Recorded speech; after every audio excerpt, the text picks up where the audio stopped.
just takes a second for everything to get the signal. I think. How many platforms run live on? It's got to be this Mixer. Everyone he can. Everyone you can. Yeah. We were on TikTok, and now we're still there, but we can't go live on TikTok. I couldn't. All my stuff gets banned every time I post it. TikTok. I tested it a few months ago with turkey hunting. Didn't even show a shot or anything, just a bird, and they took it down. They took it down for guidelines. That's interesting. A lot of people will criticize us because you don't post any hunting content. I'm like, we can't. What do you think we do? What we do? Like, go watch our YouTube and you'll see all the real stuff. But we can't do that on here. Yeah. The YouTube shorts get a lot of. He's still cutting out all the time. I don't know what the deal is. Lift it up a little bit more. You want it closer? No, it's something with the jack or something. Because it's like he's talking and it just cuts. It just cuts, but I don't. It's the same. It's just another mic. So it should be yours doesn't do that. No, I didn't hear it on mine. Here, do you want this one? Take this one. No one needs to hear Derek. It does it again with this one. That song's just me. I'm still not showing live over here. Come on, you two, get together.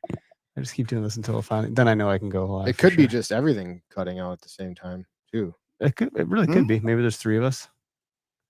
Because you're not Greg. I don't know. Are you live? Well, I actually do have the voice settings different because I knew who was on which mic, so I can have like a high voice, a low voice. Oh yeah, that could. I don't know. I'm not an audio person, which is funny because I run this podcast, but I don't know what I'm doing. All right, I think we got her. There it is, and then let's get the music. This is the Okayest Hunter podcast. Never pass on shooter bucks, because that's just meat in the freezer. It's your tag, you hunt how you want. This is Okayest Hunter. Welcome back to the show. This is the Okayest Hunter podcast. We're in Oconomowoc, Wisconsin. We got a bunch of Wisconsinites here tonight. I mean, like clearly Derek and I, but Brad, you're from here. Yeah. You don't live too far from Derek. We both drove about an hour to get here. Yeah, we should have carpooled. We should have, yeah. Sorry about that, guys. What a pain in the ass. Yeah. Yeah. But I mean, I have my pains with it too. As I was just talking to you guys. I'm gonna publish that post at some point. Don't forget. Oh, we're brought to you by Nosler.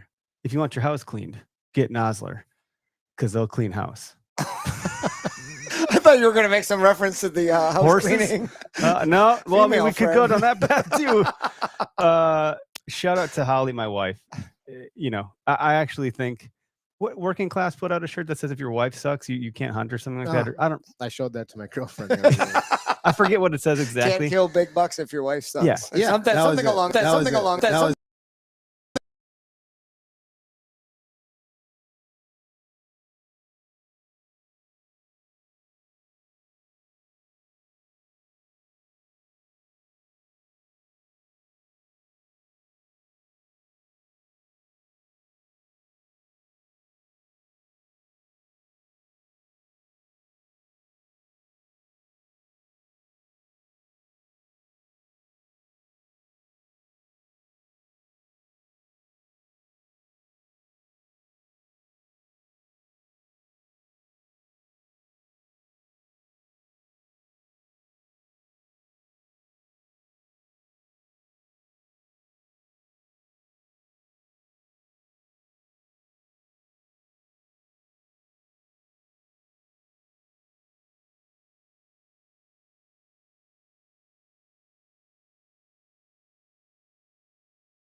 It's because I'm freaking mute, dude.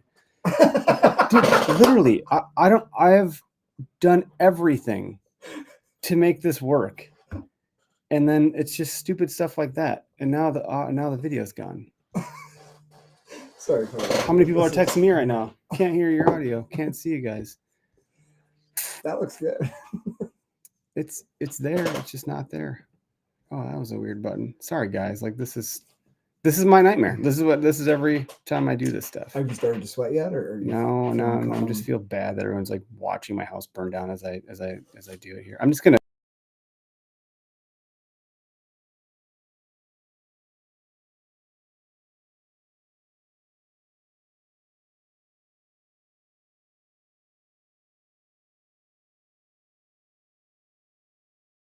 Track. There it is. I think we're gonna be fine now. It's why the hell would it ever mute me if I'm the fucking person? Didn't it like default you last time too? Yeah, but it's like, oh, I go in and I double check that the audio is the right thing. No, it's still not seeing the thing. You piece of shit. All right, full stop. I'm just gonna edit this out, which is gonna make my night busier. About a year ago, you get a brand new.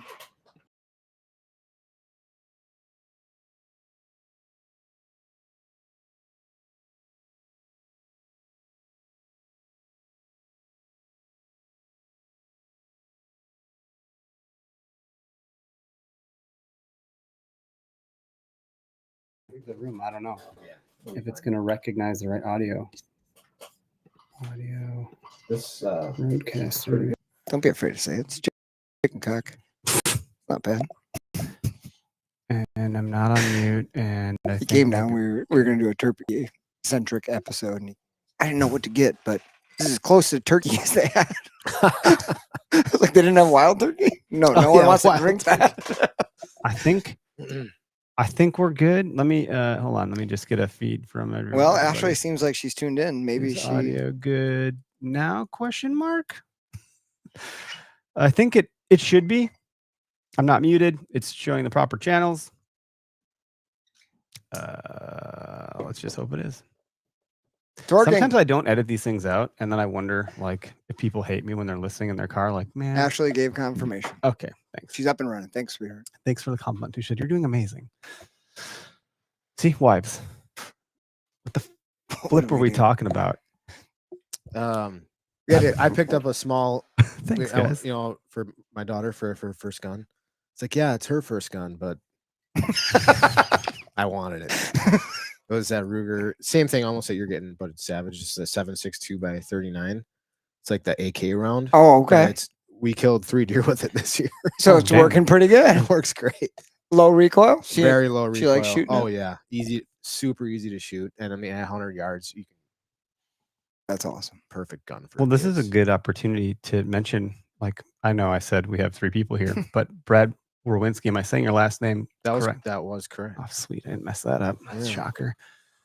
I mean, I've known of you for some time. We've definitely corresponded a bunch. You've come to Foam Fest in the past. Like, you have been around because you're in Wisconsin. You're here. Right. I think at some point earlier on, when I first learned about you, you were with Chase Nation. You've departed. Everything's amicable. No issue. But you've kind of done your own thing since then. Let's just have you take the stage and talk about that a little bit so people know who you are. Okay, sure.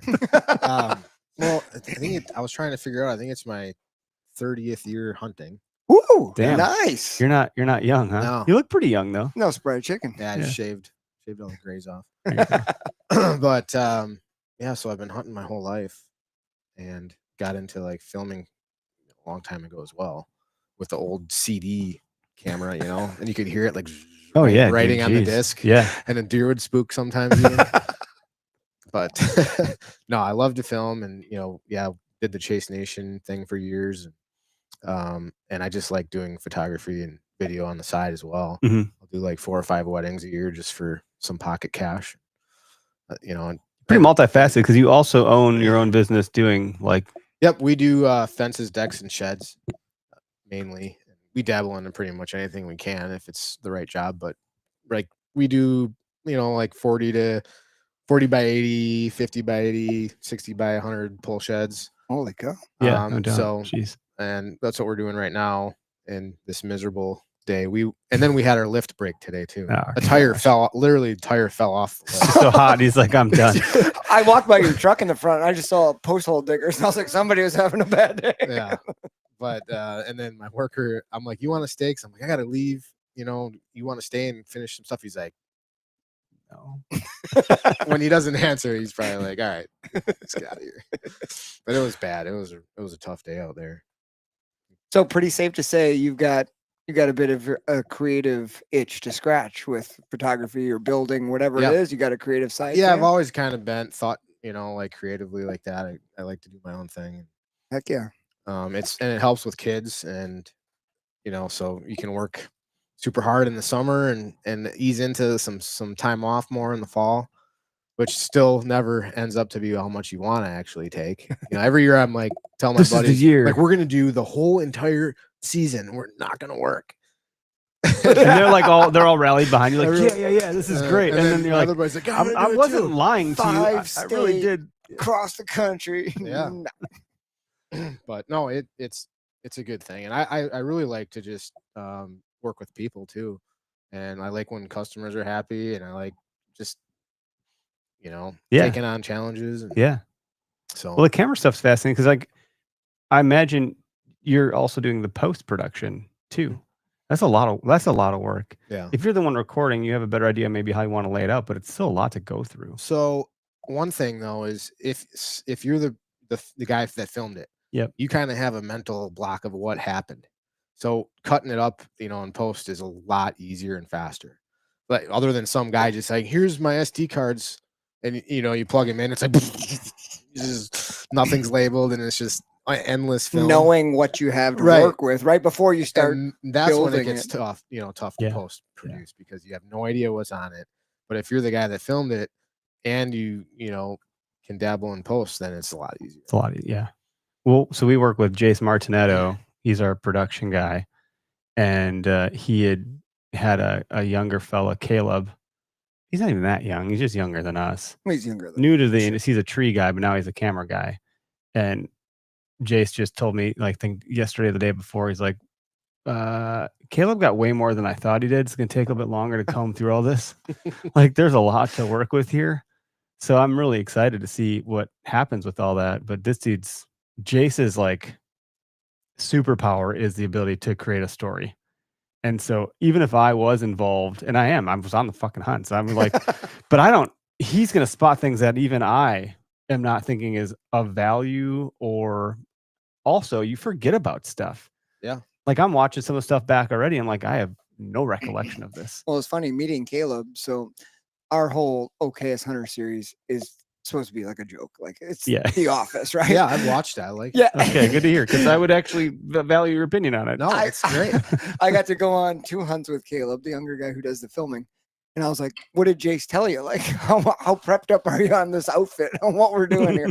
He goes, he told me just point the camera at Eric and it's all going to be gold.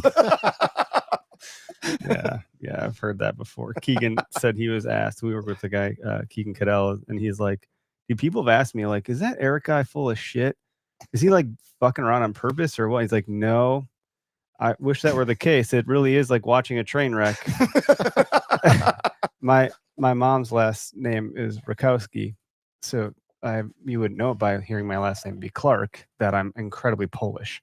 So Polacks are going to do what a Polak is going to do. And cheers to that. Hey, we're all really Polish. Mom's a Piontek, so we gotta get some sauerkraut down here. Yeah, jeez, some bratwurst, Oh man. Anyway, so when do you think you started filming your hunts? Like, were you pretty? Yeah, like 21, 22. Nice. Yeah, I'd like to dig out some of that old stuff too, and you should. It's just a lot of like shooting does and stuff. Yeah, whatever. It's cool. For anyone who's done it, getting a kill on camera by yourself, that's a challenge. I got one doe on GoPro 1 year, but I didn't recover her, and I still think she should have been dead. Greg will argue. Is that the river hunt? And it was my first. I had done a full self film, and after that, I was like, I never want to do that again. It was so much effort on top of the effort that I was sucking at both things. It's like what is it? Don't half-ass anything, like whole ass. Yeah. It or what? Yeah. If you're gonna suck, you might as well suck. Yeah. No, dude, self filming is very, very hard. Gets but you learn tricks around it, you know. Yeah. And now in my point, I'm like, if I can't get it on camera, like I'm just gonna, I don't even care anymore, really. Yeah. I'd like to get the shot on film, which is great now with all these GoPros and tac cams. At It's least a 360 view nowadays. You're on deck to get an Insta360. I don't know if I told you that You yet. didn't. Because you do all the vlogs. So I thought, like, well, Derek should get one first. But we're about to drop some money on some of those for you. nice. Anyway, but like that kind of thing is, there's give and take there. That'd be great for But- if you're, you know, crawling around, you know, crawling and trying to get up to a turkey or even a deer, and at least you're not going to miss anything. Heck Yeah. That'd be So kind it's of cool. neat. Yeah. But the batteries on stuff, like and things getting wet in the rain, it's a lot to be concerned with. Yeah, the batteries are an issue. If you know, if I turn, especially late season, time I get to hunt the most, you turn your GoPro on and forget to turn it off. Like, you know, it lasts. They have like sleep mode and stuff, but then I'm on my phone Lasts because like I'm 10 trying to control minutes it. in the, in cold temperatures. I've tried everything too. I've wrapped them in hand warmers, and now the best thing is just to keep it in your pocket Oh, and like just quickly like stick it on. You interesting. put Like a magnet magnet. on it, and just That's smart. so You're not screwing stuff around. then at least, you know, you'll still get your shot if you have time to get it on. That movement of GoPro has screwed me on a couple of hunts where I'm like, oh, I'm just gonna hit the Mhm. record button, and that got me busted. A little Yeah. bit of movement. So I've been like, okay, I'll get the Bluetooth hooked over the GoPro and I'll just hit the button here. But then I'm like doing this. I know. You know, it's like, man, I don't like you that. gotta wear a remote, and it's like Yeah. that battery's dead, so you're screwed there. Everything's dead. Now your footage has always looked really. I mean, you must have a pretty nice camera. I that you're carry shooting around. with. Yeah, I shoot with a Sony. I've been a Sony guy Like for forever. a mirrorless. Sony okay. A7 IV. Oh yeah, that's a good one. It's kind of, I would say, it's a perfect mix for video and photo. At first, people were complaining that it would overheat, but mine has never overheated. And That thing will be on for the next day when I forget to turn it off Yeah. on a dummy battery. It's a Sony A6, but like it, and these are EVZ10s or something like that. They're really, yeah. it's all Sony's in here. And half the time, I don't even record it in 4K because you can't tell a difference. And Sure. especially if you're watching it on YouTube. And or in something. any post stuff or storing your footage, It's a 4K. My God, Oh, like yeah. you're just using up computer storage and USB drives and Yeah. jump drives. I remember a long time ago, I heard someone say like the way video is, how high def it is, it's actually better than what the eye can perceive. So it's actually a little bit unnatural. They have to add motion blur back in, because if you just tilt your head, like there's blurring happening real time that your brain doesn't really process, but it's there. So when a camera moves that smooth and it Right. doesn't have that effect, it's actually fucks with your senses, because you're like, this feels unnatural because there's none of that Yeah. blur that we naturally have at the human eye. Oh, the quality of video has just, in the 10 years, has just gone crazy. Like crazy. Yeah, Even I mean, with your AK is phone. going to be the next thing, right? You really don't need a camera if you want to. You just That's use what your I've been phone. doing. There's almost so all of it. many. There's Yeah. so many Same with you, videos right? on Like, YouTube. we have that are GoPros. filmed on like a, like Brian does. Yeah. Films on his Samsung. You can zoom in like 300x. Right, and like- now if you got a good digital zoom, like, and it's not low light, you'll never know. Yeah, It could have been. You never know it was on an iPhone. yeah, it's cool. I ended up doing that just because The GoPro is too much lugging putzing around my I got like a G50 camcorder style camera with the camera Yeah, arm. Canon. But like I still wasn't getting like what I wanted on camera. So I was like, I mounted a phone holder to my riser of my bow right above my sight. Yep. And I had like an Mhm. older iPhone that I'm like, I'm just gonna store video on here. So like I would just click that on, and that has been so much easier than Yeah. you know, I still bring the other one and try to get it, but I'm like, well, now if the deer moves or I don't have to worry about it, no Mhm. big deal. Yeah. Yeah, I've done the stuff. GoPro on the bow, and that's when I did on that doe hunt I was talking about, where it just missed like the point of impact a little. Like you Oh, could hear man. every. I'm like, damn it, you know, but I didn't know. I was like, you're in the Yeah. moment. I started wearing it on my head, and you just turn it to an angle, hmm and then after you shoot, because when I mount it on my bow, I'll shoot, and you'll get the vibration, and it's like, oh crap, I forgot to. You couldn't even really see. You can see Right. just briefly where you hit it, which is the best part, you know, to make sure you know where you hit it. But then it's just like woof, it's gone.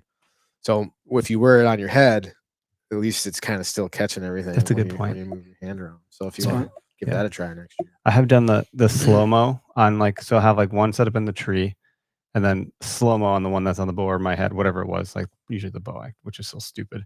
But I did the slow mo frame, so then I could see. Okay, well, if I watch this one back, at least it'll like have a whatever the frame rate is different. You can see what's actually happening here. like a 120 frame Yeah, rate or something. and so that helped me a little bit on the one I missed. It's like, oh, he really ducked it hard. I don't know how he did, but he did. That's what they do. yeah. Damn deer. Oh. So you also shoot a trad bow. You're a man of, like, I'm learning here, of many like talents. Like, Well, and you're hunting all over the place. yeah, Like, 5 you states. do a You lot went of in Hawaii. trips. I mean, I don't know where to. Northwoods of We try Wisconsin. to do about 5 states a year is my goal. Which states? I've been loving Nebraska for muzzleloader, which Okay. if y'all didn't get your app in for that, it ended on the 13th. So Is that a late season muzzleloader? it's the whole month of December. Okay. But there's probably leftovers. They recently went to a draw, and I don't even think they get as many people buying them as they have available. Really? But yeah, I love Nebraska in December because you can all of a sudden, I don't need to plan it. I just have the tag, and I know it's a cheap tag too. Mhm. And it's like, okay, well, yeah, let's go for this weekend. And like last year, I got pretty lucky and went out, drove out overnight, and I ended up getting in mule deer, and I got one the first day. Huh. And I'm like, oh, I got back to my truck. I'm like, well, do I just start heading home now, or just have a couple drinks by myself and then drive home in the morning? So that's good for Would any, you- any deer? I need to know- Whitetail, mule deer. There are some zones for muzzleloader you can't shoot. It's the mule deer. I don't know what they call it, but you can't shoot a mule deer in a few zones out there. That's cool. Did you stay and have a few beers, or did you? Oh leave? yeah, I stayed because I was Okay. like dead. You needed it, actually. Yeah. That's wise. Yeah, That's it a was nice good. feeling. So I love Nebraska.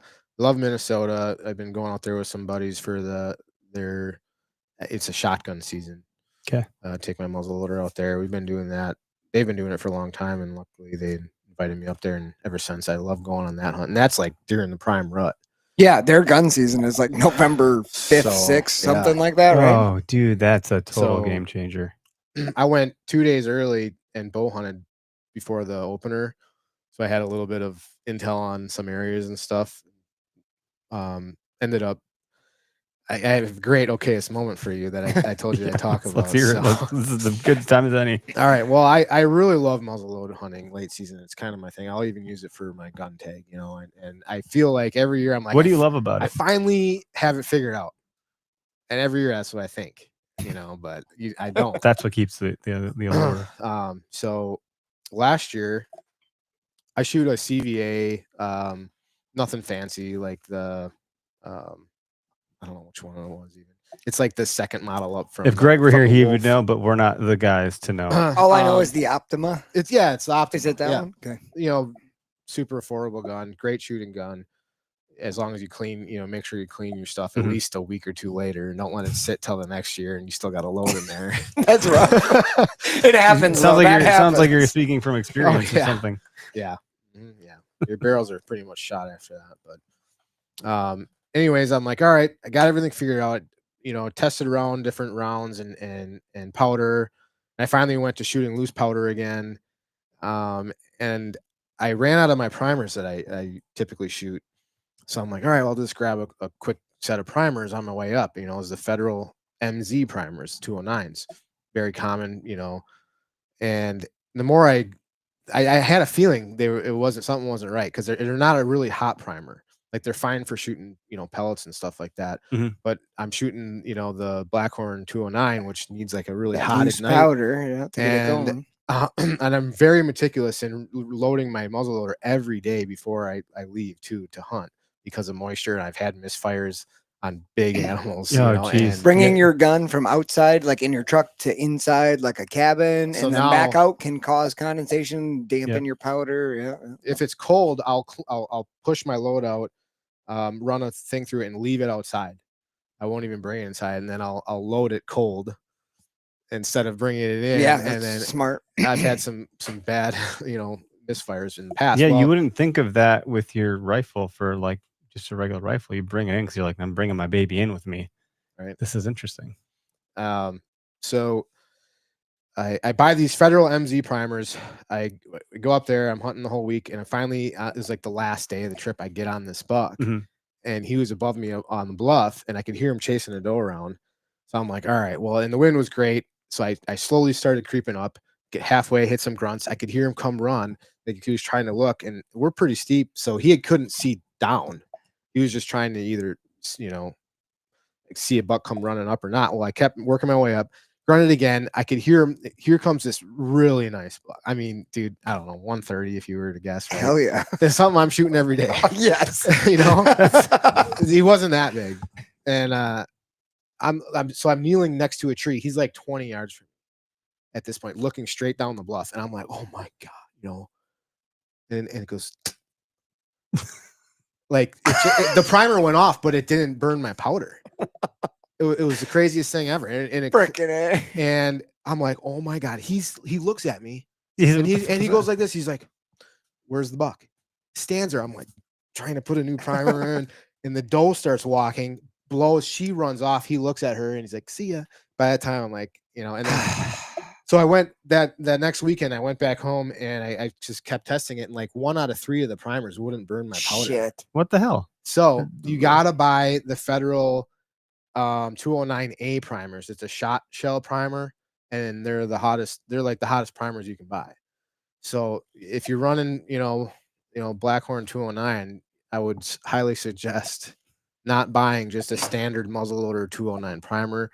Buy a hot shot, like, a 209A, which is the actual shotgun primer. Interesting. But it goes in. So you haven't had an issue with that? No, I've shot like probably 20 rounds through it just to make sure there wasn't something else going on. And that's one thing that I don't think maybe people think about as much, because muzzleloaders have come a long way. Like they really have. And I got a buddy, Bo's buddy Scott. I mean, he's shooting a long range muzzleloader. He can shoot like 300 yards consistently.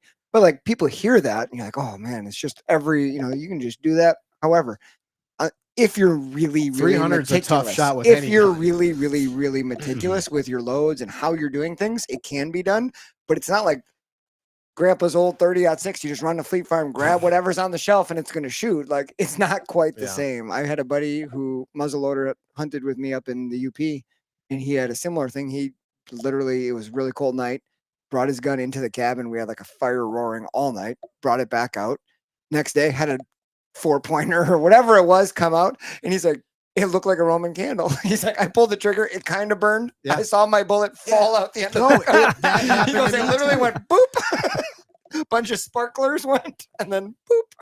I did a stalk. I was in Nebraska, and my buddy Jason was filming me through his spotting scope, like way on another road, and then he could see me crawling down, and there's a bedded like buck. That's awesome. And super cool 6-point, like tall and skinny, but love that. And I crawl up, and I'm like, all right, probably like 50 yards now. I'm just laying prone. And I'm like, I'm just going to wait till it stands up. I don't need to shoot it while it's laying in its bed. There's plenty of time. And those stand up, and then he stands up, and he kind of looks at me, standing straight, straight at me. Sure. So I'm like, right here, I'm going to drop him. Fold him. Because laying prone, like, that's my best position. That's everyone's best. That is the and best at position. 50 yards, how do you miss? You're like, you're already imagining tenderloins. I'm like dragging him out, like, where should we take a picture, and it goes, and that you could see I'll have to try to find that video. You can see my bullet come out of my gun just with a little trail of smoke and go, and it lands like 20 yards. The buck's just laughing at you at that point. Yeah. Good try, pal. Jeez, man. Interesting. What a fiasco. Yeah. I've not muzzleloader hunted before. I've been asked to go a bunch, and people have, like, I don't know, extra guns, I guess. I'm like, you can use mine or whatever. I'm like, oh, I don't know. You sure about that? Yeah. You sure you know what you're getting into with me? I've not had great luck. The only thing I've killed with a muzzleloader is a coyote. Oh, really? You got one. All right. I got a coyote, but the 2 bucks I've shot, I've not got. So did you shot him and hit him and it all worked? One of them I think I missed. I thought I was right on, but I never found blood on him. Trailed him in the snow for a while. You had a scope on your muzzleloader? I did, yeah. You as well? Then we did deer drives out where you hunted on the public by me. That's and right. Bo and a couple guys, and it was the last drive of the day just before dark, and we jumped. All of a sudden, Bo was walking through. It was tall grass mixed with cattails outside the woods, like 200 yards. We're walking through the stuff, and all of a sudden, I can hear this deer get up. Bo's like, "One coming at you," and I'm like, "Oh shit, it's a nice buck from muzzleloader, Wisconsin public land." Like it was like it was probably like a 10-pointer, and it was all icy where he's running. He's running from the higher ground grass to like flooded cattails, and he's going like slow because he's like sliding. So I'm like, okay, just wait for it. Just wait for it. And I had a little opening and I shot and it felt good. We got over there. There was a little bit of blood, but it was like specks. So I think I ended up probably shooting in front of him and just hitting through the brisket. But we blood trailed him for a while. There was never good blood. But with muzzle loaders, I've also heard like sometimes there's no blood at all and you can still get them. So I was like, it really drove me crazy. So I did a ton of shed hunting back there trying to find this deer and never found it. Huh. Yeah, there are some rounds that are known for they kind of just blast through and they don't expand like they're supposed to because they're more worried about their farther accuracy than the expansion and knocking down a deer. So you kind of got to do your homework a little bit and at least read some forums. Optimal distance, it should be like hitting the target. Yeah.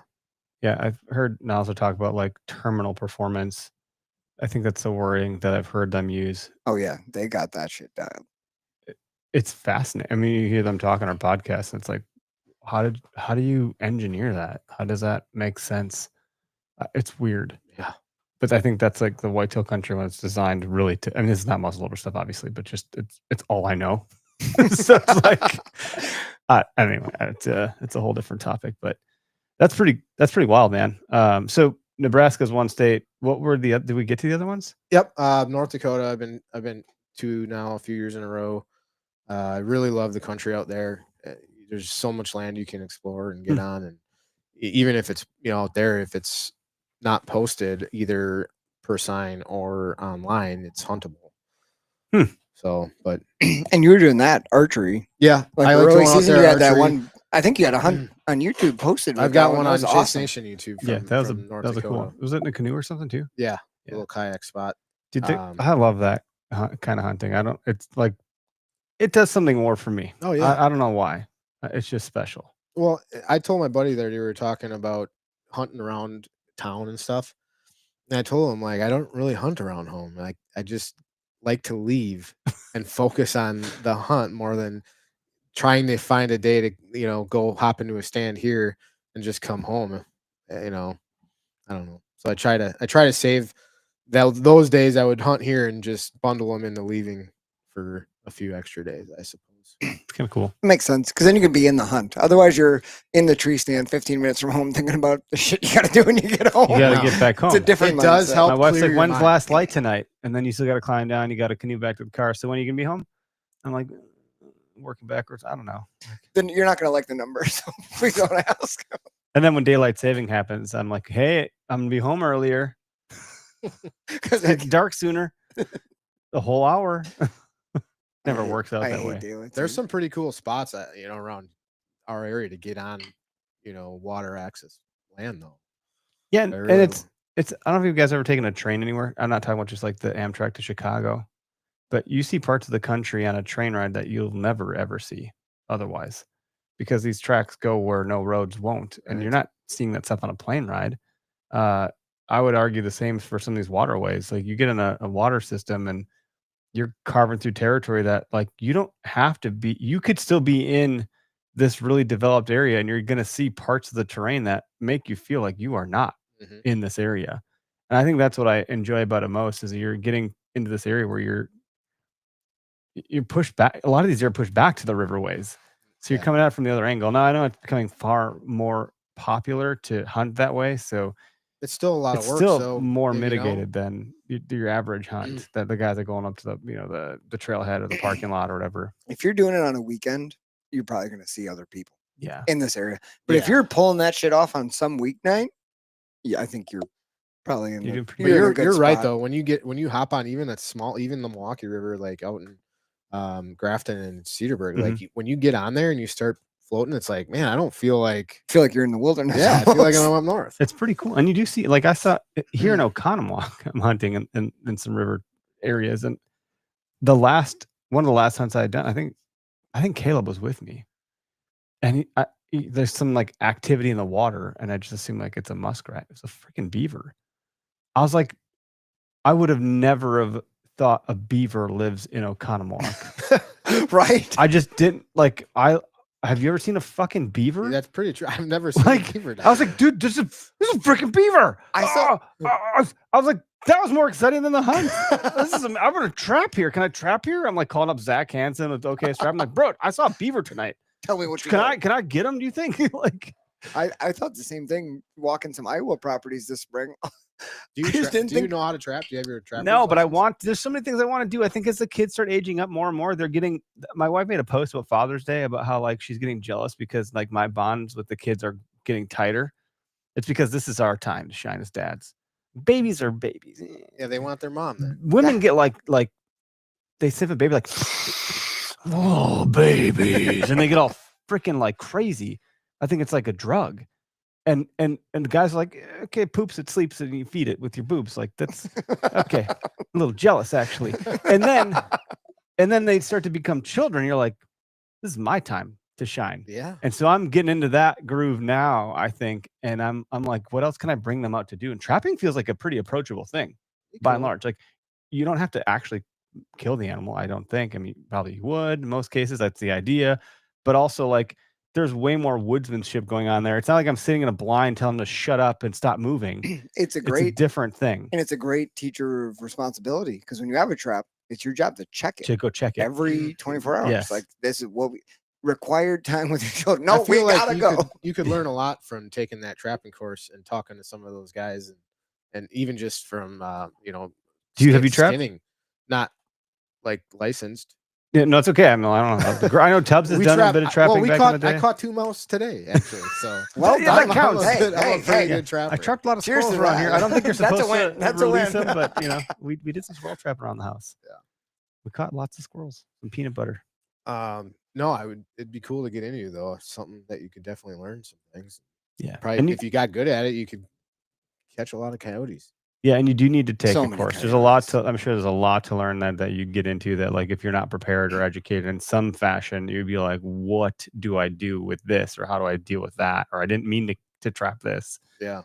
It is cool how, just like everything though, it's all about your experience, your time into something because trapping, like you just mentioned coyotes, there's so many freaking coyotes everywhere we go around here, right? There's coyotes. They're in this neighborhood. Like Dave, who's a mutual acquaintance of both of ours, he started trapping last year because he's got all kinds of his property where he lives. He's got it's all fence lines, like farm fields, and it's just coyote after coyote. He's like, dude, I got my coyote trapping license. I'm going to town. He's sending updates. He's like, raccoon number 13, still no coyotes. Like he's got cameras set up on the coyotes smelling all around him, but it's freaking like tough, you got to learn the little. You got to learn from someone that's who knows that OG information. For some time here in Oconomowoc, in downtown Oconomowoc, I think they actually tore the building down by the beach, by Fowler Lake, in the downtown area. There was an old, I forget what it's called now because it's actually been closed for some time, but there was an old like hunting sporting goods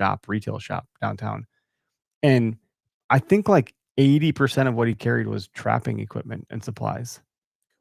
I know because I was like, trying to sell this thing before it dies or what? He's like, you can buy all my inventory. And I was like, what am I gonna do with all this? I don't know anything about trapping yet.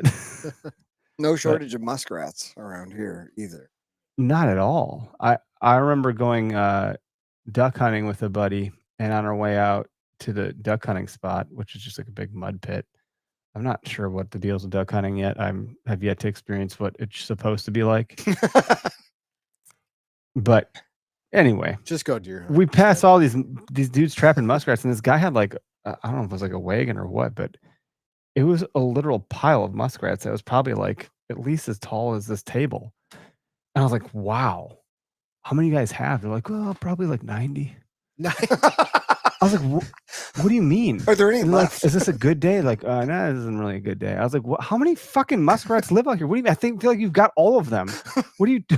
What do you do with them? What happens next? It's a lot of skinning. It's a lot. Like, you guys skin 90 muskrats? What are you guys talking about? You guys got People like buy 4 fur? days? This is wild. But yeah, these like burly dudes that were just like living in the swamp marsh trapping muskrats. You can see the traps everywhere. Now I know what they look like. Dude, that's got this whole thing too. Just like public land deer hunters, like that's my spot, that's my area.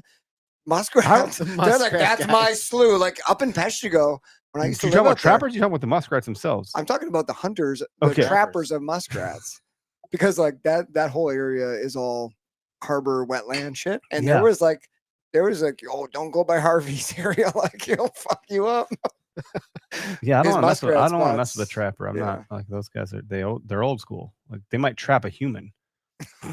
It'd be easy. It'd be pretty That'd be easy. the easiest. But, well, what's the path of least resistance for this lazy it's hunter to walk down? Gotcha. Yeah. Anyway, so no, I don't trap. I would love to learn more. What I want to do is actually go out to Idaho and hang out with Zach for like a week or something and just tag along. Yeah. I think that would be really fun. Fun's relative. It depends on your version of fun, but that sounds like fun to me. Like uncharted adventure and unknown potential chaos. Like sounds awesome. But anyway. Yeah.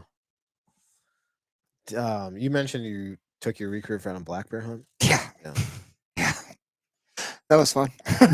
Well, because I have my tag this year. Yeah. Are you up in B? No, just Unit C. C. How does the units for that work here? It's quite different. Okay. C, you can get. You used to be able to get every other year. Every couple of years. Yeah, every 2 or 3 years. My dad has a C tag this year also. B, which is right across Highway 64, is like 12-ish years. Okay. Yeah. A is like 8 or 9 years, I think. Is it? It's got to be based on population of bear. Dogs. North of 64, they run dogs. Highway B, you can run dogs.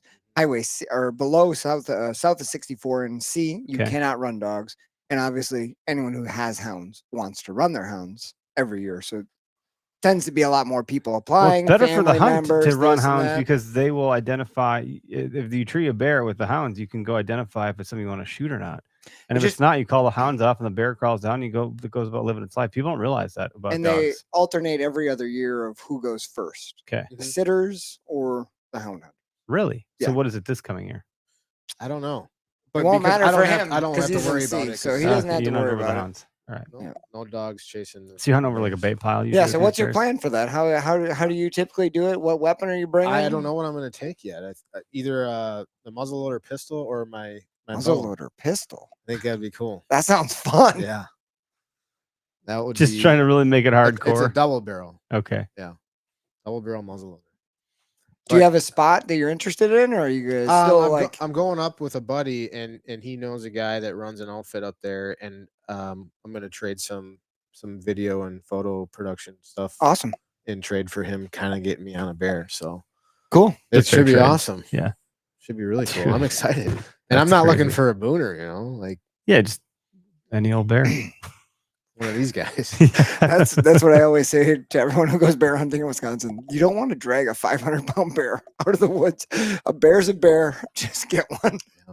Yeah, let's try to have some like ridiculous mount or something. But be cool. You could shoot a really little bear and like tell a taxidermist like, you should put it for one of those big foam ones. Yeah, stretch it out. Stretch it out. My taxidermist felt right.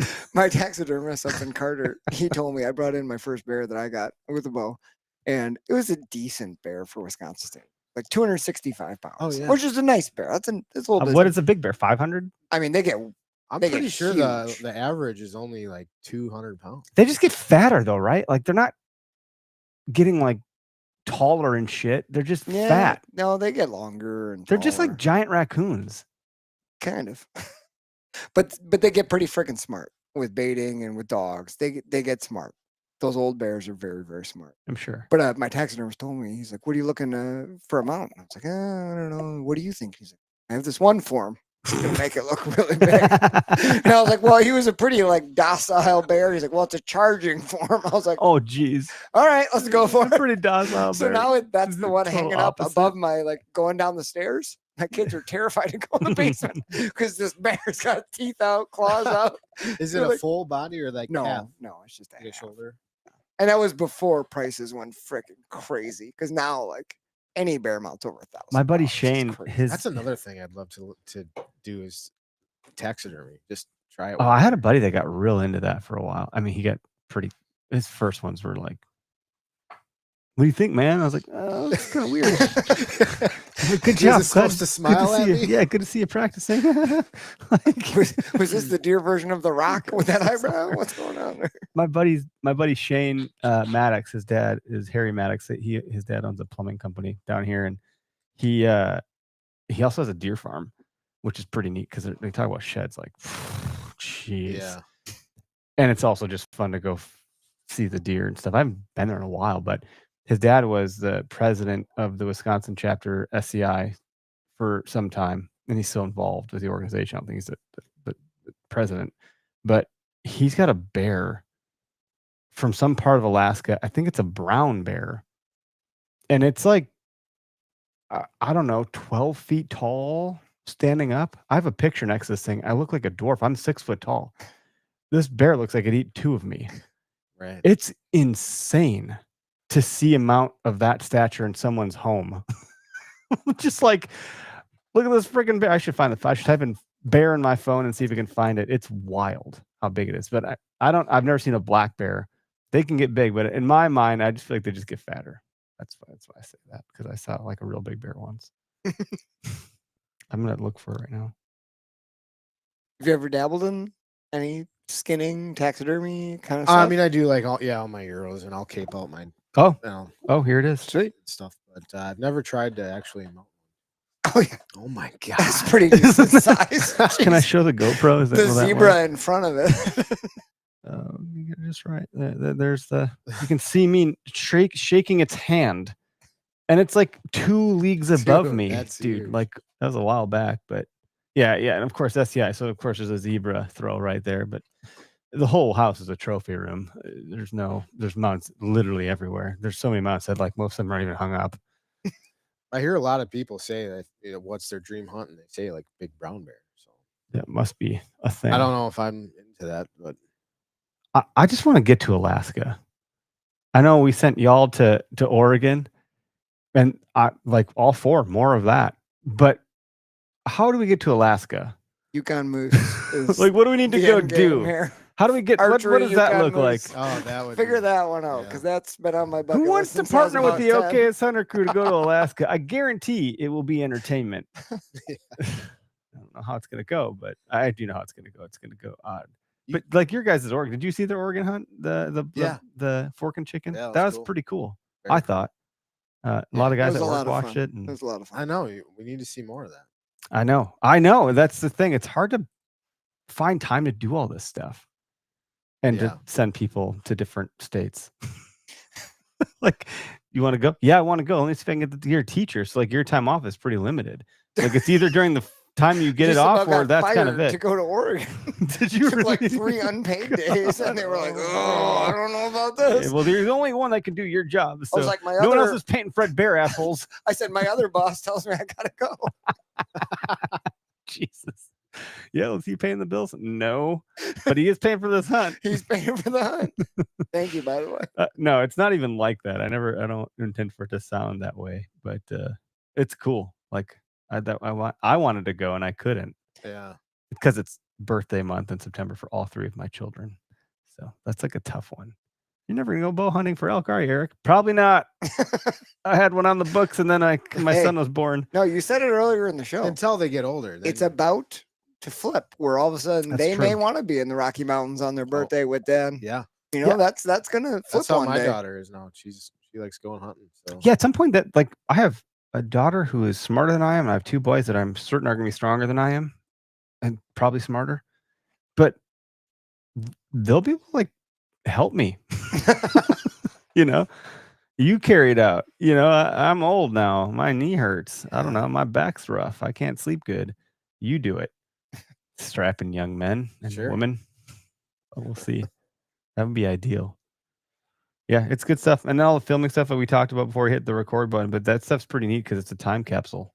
Like your daughter can go watch that in 10 years and you're going to be young Derek forever in that video, and your personality is going to shine. And it's like, it's just cool, I think, to have that stuff. And you have a lot of that with your YouTube, which by the way, you have your own YouTube now that isn't. Yep. It's just called Get Out and Hunt. It's just a hashtag. How is that not taken? Like I don't know. I did actually try to buy the copyright on the name. I think I did, but I know I got charged for it. Something. Did you go to LegalZoom? Somebody charged you something online.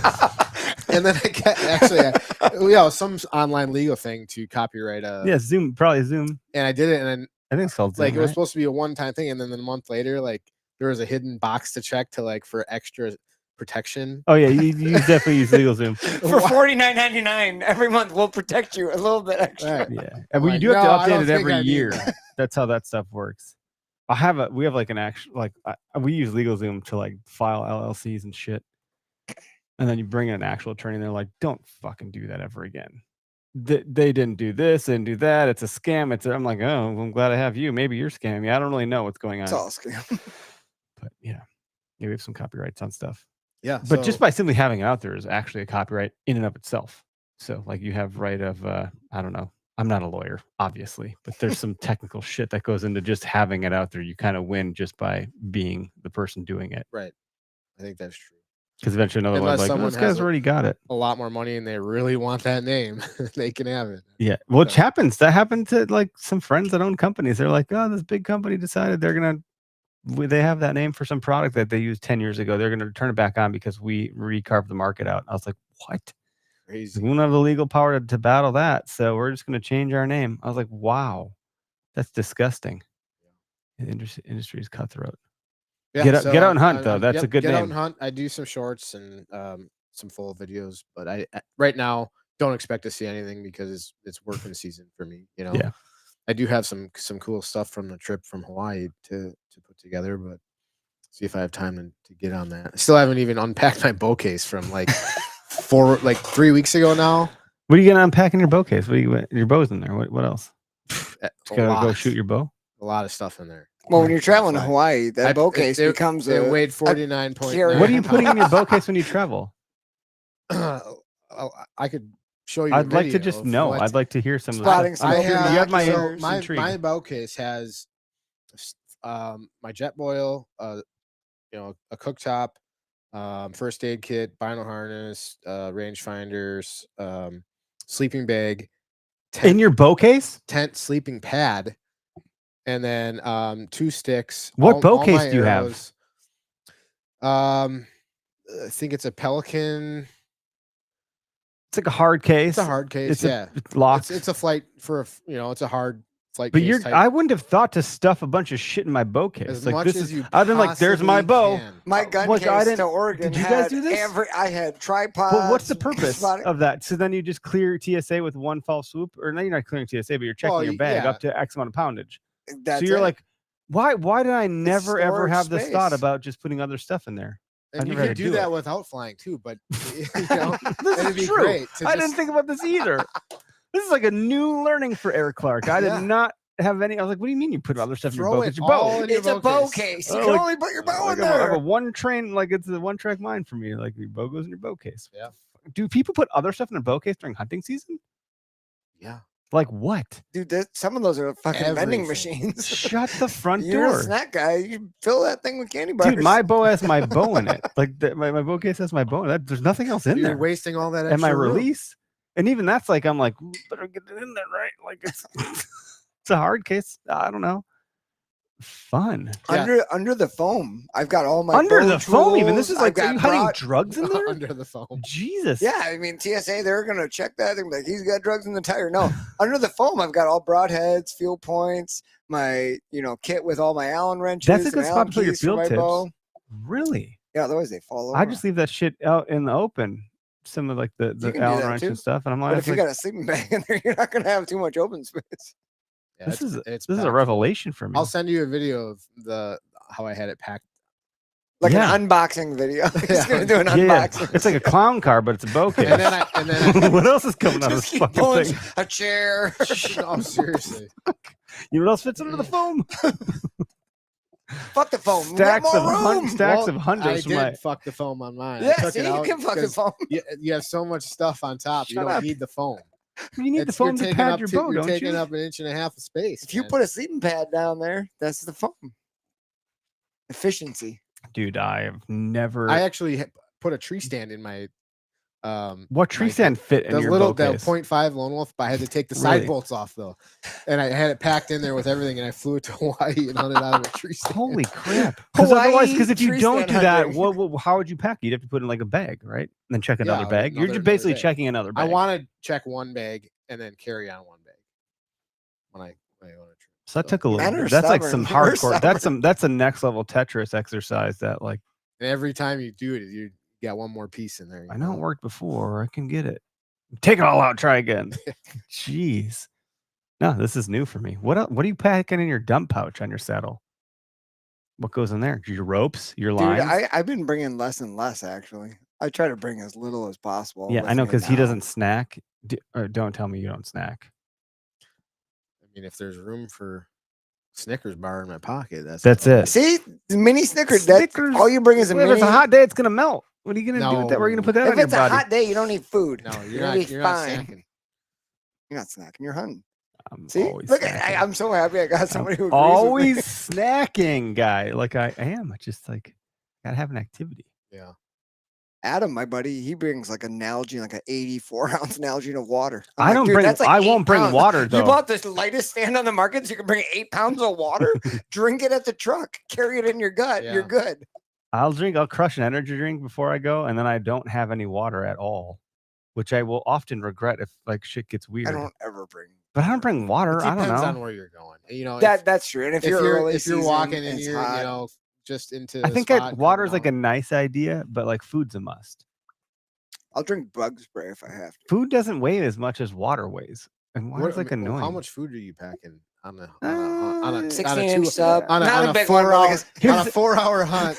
Yeah, let's get the rundown. We just did an unboxing. What's a 4-hour hunt look like? All right, I'll drink the energy drink on the way from Quick Trip to the stand. Okay. So part of that's in the car, part of that's maybe on the way to the stand. Usually I try to drink before I go to get to the woods, but I'm gonna have to pee like a racehorse. Where are you putting your 3-piece chicken tenders? So then I'm eating the chicken In on the the way side because that's pouch, usually dump going to pouch? be dinner. I'm a big evening hunter Okay. because I don't really know what Do I'm you getting have into. the buffalo dipping sauce? No, not in the car. I just do the fried wings, and then I'm doing like one of those RX bars or a Cliff bar or 2 of them. Like the peanut butter stuff is pretty good because a lot of protein. The peanut butter tastes nice. Those ones that have the egg in them, those RX bars, I haven't tried those. it just sticks in your teeth weird. Looks like you ate a piece of poop. You know, by the time you smile at someone, it's a little bit weird. And this is before the hunt. No. Now at this point, I'm wondering like, when am I going to eat that? And then I usually bring like some sort of trail mix. Is that 'cause the that's first fun. thing you go for? What's the first thing you go for always? You gotta have a routine. I have an apple or a banana. Oh. Yeah, See, you do that after to brush your teeth. that's a good idea. Yeah, it's usually like, I have all these things. Like it's like some sort of chocolate or some sort of trail mix plus the bar plus a fruit. It's a thing. And an all day sit, I'm bringing like a thermos of like SpaghettiOs or something. It stays hot. That's a good idea. It's really great. You got to cook it up first in the microwave, then you dump it in there, and you put that in your pack, and you're good. Now you got like a warm meal in the stand. That's amazing. Yeah. Because I'm not at that point, I'm not getting out of the stand at all, unless I have to poop, because I've not done a sky dump. But if I'm going to sit in the stand all day, which I've done, I'm gonna have some glorious food up there. It's amazing. There's some Polish joke I heard. It reminds me of a thermos. What Like was some- that sky dump on? Was that you guys? Yeah, that was Well, it Brian. was Brian, but he was on Brian- our show talking about it. Yeah.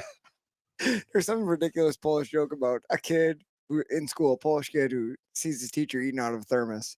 And he says, "What do you got in there?" And she says, "Oh, I got, hot tea in here or whatever." And he says, "Well, what are you drinking it out of?" And he says something like, "Oh, it's a thermos. Keeps cold things cold and hot things hot." He said, "Oh, that's really cool." So the next day he comes to school. His teacher sees he's got a thermos. And he goes, "Look, I got a thermos." She goes, "Oh, that's awesome. What do you got in there?" Little Polish kid says, "I got a popsicle and some chicken noodle soup." Keeps cold things cold and hot things hot. Popsicle's pretty fun. That'd be a fun one to bring in winter. I'm addicted to coffee. So Yeah. I'm taking 100%. I'm taking my jet boil usually and just like a bag of grounds. Oh, he's making fresh. This is why I think this is the allure of duck hunting, because I've seen It's the pictures of only guys in reason duck I've boats and ever they're like, wanted to waterfall. making fried eggs on the fucking duck boat and drinking coffee. I'm like, what is this shit? You could do that when you're deer hunting. That looks fun. I haven't experienced that yet, but it sounds like amazing. I'm a big breakfast buff. Every weekend I cook breakfast for the family. I love it. I love breakfast. Hey, Tyler Meaden, Up Duck episode. You're gonna cook Eric and I breakfast on a duck boat. Yeah, I'm not going duck hunting with those guys unless they cook breakfast There or better allow be- me to do so. So fresh coffee. Fresh coffee. That's I a mean, big that's one. the only thing that's on my brain on a morning hunt is like, when But can I get my coffee? It's easier, to carry a thermos, but It never works. yeah. It never works the way you want it to, in my But experience. yeah, like a fresh, and then with the pressed, Oh yeah, the French press. You Yeah. French press that coffee into the jet boil. Oh man, How good did that percolator coffee taste when we were at turkey camp? Oh, it was great. The percolator does a damn good brew of coffee. Yes, it does. It's different. It's different, but I don't know how, because it turns like I last year went camping and I brought the percolator and brewed, and I was like, this is just good. I'm like, it's because I'm camping and it's part of like the ambiance. It's all about the temperature of the water. It was that hits the weirdly grounds. good, because I do French press. I'm pretty bougie about my coffee around here, like Derek knows, and I appreciate that shit's that. good. I appreciate that. Good coffee. Yeah, we have the Swamp Donkey coffee. I haven't had it. It's good. So our grounds coffee, Ed Speakman, he's the one that brews. He like does it. It's out in PA. He's got a really fancy roaster in his basement. He's doing the whole small business Sweet hustle shit It's that we're this, doing. but coffee. Yeah, Really? exactly. And he gets his beans from like this really awesome spot, and then if you order a bag of our coffee, he does all the stuff, and you'll get it like fresh though, because he won't pack it until you order it. Nice. So like it's not just sitting there waiting to go. It's like It's like Culver's.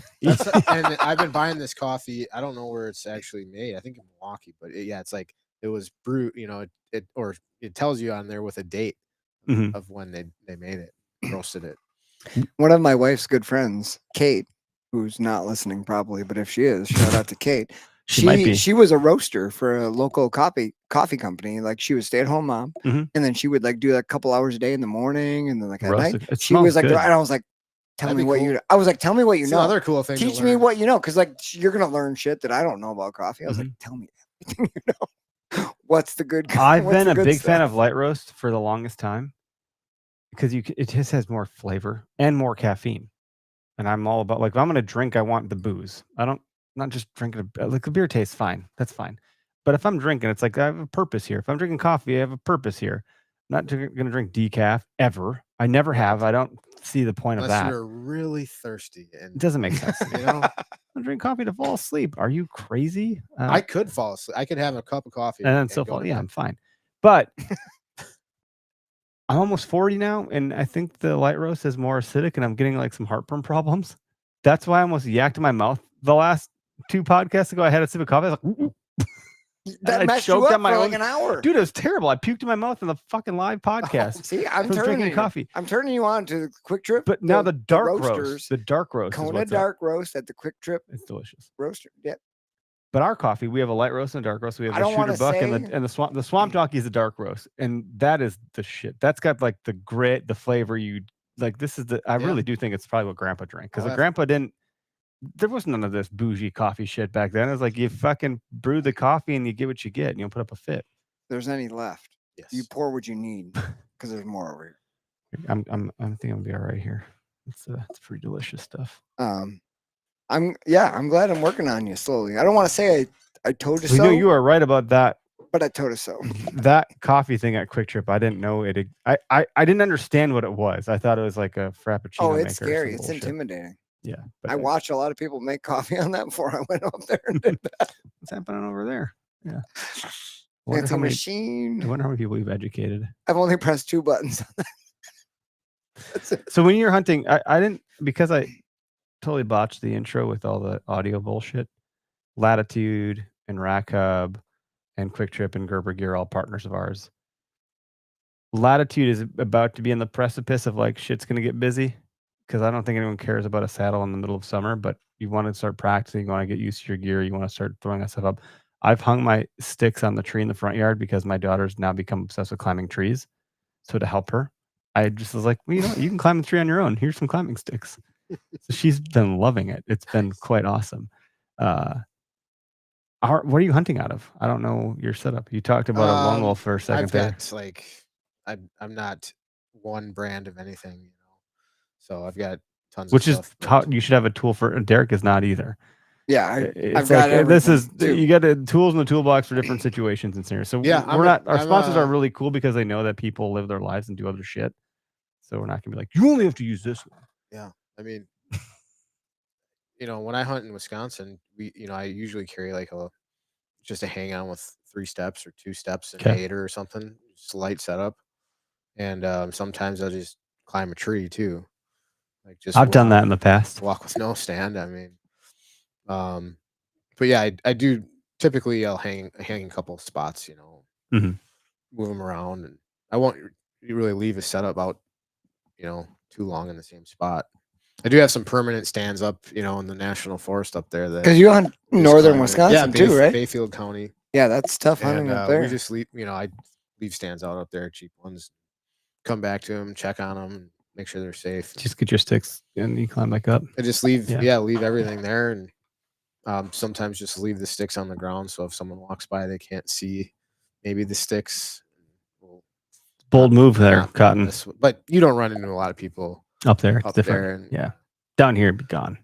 Yeah. Oh yeah. And I've lost a few stands down in this area too in the past. It's like, can you imagine being such a loser? Like you gotta. I don't know who would do that. I don't have the gall to do it because I would be in any movie scene where they're doing something they shouldn't be doing. They're about to steal some sort of file and they're in the room and people are coming. I'm like, oh, fuck, they're gonna get caught. Like I can't. Think about it though. Like there's a risk of the hunter coming in and like. Imagine that confrontation. Like that's it. He's halfway up, enough. and the guy's like got a gun, and I was like, dude. I mean, I don't know. I think about the same thing even with trail cameras. I've had a number of trail cameras yanked from public lands, which is what it is. But every time I've had one yanked, I've like found another camera within like 100 yards. I'm like, who am I to believe that that's not the guy? Yeah. But But it's still, tough. you don't know, so you don't touch. But yeah, don't touch. Don't steal people's crap. Leave other shit alone. Yeah, come on, guys. So how did you get started hunting up north? Is that where you started hunting? Yeah, my dad used to take me up there when I was a kid. We hunted in the Chequamegon forest, outside of like Winter Hayward area for a long time. And I recently just stopped hunting that area because did move in one year and kind of just pushed all the deer out. And I'm sure it's probably still good. Just haven't been back. And if you don't have the time to go up, yeah, it's really tough. In the past like 5 years now, I've been we switched up to Bayfield County and got in a better herd of deer up there. So we've been hashing it out up there. I'm excited. Actually, I'm going up this weekend to get some work done. Our family has like a little cabin up there that's been in the family forever, and it's adjacent to all the county land. Awesome. So we can just bomb right out the back of the cabin, out the back of the cabin, and go hunting. So that's sweet. Do you do archery hunting up there, or mostly gun? Yeah, we got a crew. We call it the Rut Trip. And it's like 5 or 6 of us now. Used to be more. Mostly family or friends? Friends, and we do like the Rut Trip every year. We're up in the Northwoods, so we take a week and just bow hunt up there for the rut. That's badass. And the last few years, we've been putting deer on the meat pole up there. That's amazing. But a lot of does too. But you can get into areas up there that there's tons of deer, and then 5 miles away, maybe they're not. Yeah. So just kind of do what we can to keep the deer around too. And then you can bait up there too. So, if we're up there, and we'll put some corn in the driveway just to keep them around. Hell yeah. But don't get up there enough to actually probably do anything about it. But you talk about that Bayfield area? Yeah, up north. Yeah. I think I was talking to something the other day, and it wasn't on the podcast. I don't think. My memory's done. I have too many things going on that I can't keep anything straight. It's all just the same thing. But I was talking to someone about, I've always had like these hopes and desires and dreams of going back up north to where my dad and I started hunting up the Nicolay. And I don't know when or how that is going to happen. It shouldn't be that complicated. I think but I don't know if it'd be thinking worth about it. You probably will someday. Then. I think it will happen, but I also it's going to start with a trip up to our cabin. That's a good call. You guys, you need to bring the kids up. Yeah. We don't have accommodations, so you either have to rent a place. Is your wife still listening to this podcast right now? Maybe. Siri, text Ashley Melkor. Whereabouts go through the boss. Whereabouts are you guys? We're nowhere near as far as north of you. We're in a sweet little pocket. We're in far northern. My parents' cabin is in far northern Oconto County, which is like northeast. And we're right at the bottom of Forest County. So like Forest County, Oconto County, Langlade. All 3 of those. That's where I grew up hunting. Nice. And that's a spot yet where there's wolves, but nowhere near what it's like in far northern. Yeah. You're further north than where you're at? Oh, we're not that far. I'm hunting like 20 minutes from Lake Superior shores. up there. About as far north as you get. I used to hunt. And it's beautiful country up there. It gets back. I mean, there's terrain, there's hills. There's big drainage creeks coming in off of the lake. There's egg fields. It's beautiful country. It's a cool area. Yeah. So I love that. My dad and I used to hunt. I'm gonna pull up a map here on the screen just to share with everybody, so everyone knows what the hell we're talking about and looking at, because we can do that because we have this technology, and believe it or not, I can actually do some stuff. We'll see. Yeah, we'll see. Everyone Hey, breaks. I was break bummed something. that Greg wasn't going to be in. So cheers. Yeah, cheers to Greg. Yeah, I know he's Greg, got a we lot miss going on. ya. We miss So- you, Greg. He'll be around soon enough, I'm sure. I think this should pop up on the screen here. But so if I'm looking at Wisconsin, we can see the Nicolay, Chequamegon. Wow, Chequamegon. I always just said Chequamegon. I didn't actually get the Q correct. But I think I can make this like the bigger screen. Oh boy. I bet you're probably somewhere around Hayward. So we used to hunt Crivets / Phelps Oh, okay. area. You're closer to us. So where is that? Where am I? Northeastern. See, Iron. Iron up to the right. I've here heard more? I've heard Crivets area is a tough hunt. Crivets area is not great either. Where? Why can't I find it? Okay, see Iron Mountain there? Schwamigan Nicolay National Forest. Rhinelander. You're That close one. to your cursor, right around there. There's Crivets, Where is it? Why am I blind? bottom right, southeast of your cursor. Down, you're in Michigan. That's Michigan. Really? Did I Yeah. go too far? Yeah. Just it's come down. it's lagging see on Crivets? the TV. My bad. That's right. That's why. Crivets. So Yeah, I know where Crivets is at. That's where you started hunting. yeah, off of, like actually, I wonder. Long Lake, Leona. There. I wonder. Nicolay. I don't know if this is gonna find it or not. Oh, literally. So this will load in a second. Mail Route Road is a road I remember hunting off of. And I remember there was like an airstrip, like some sort of airport, like some shit, you'd land in like this. Someone's What- gonna go to this pin and shoot a big buck this year. I mean, good luck. I don't know if there's any deer here or not. My dad got treed A by. buck would be more accurate. Yeah, so like quite specifically, I Oh, remember like nice. there's a lot going Big on Sam Lake. up here, Don't talk about that way. but we hunted up there. This is 20 years ago. So like I don't think I'm giving anything away. My dad might be face palming right now when he listens to this, but we were right on the line of Michigan. I remember like we were right there by the I might UP. have a friend who would yell at you about that lake being on screen for muskies. I just gave it away because I said the Oh word. yeah, you didn't say. So I remember one year we camped, or we got a hotel. I wonder if I can see it on here. This is like some memory lane shit.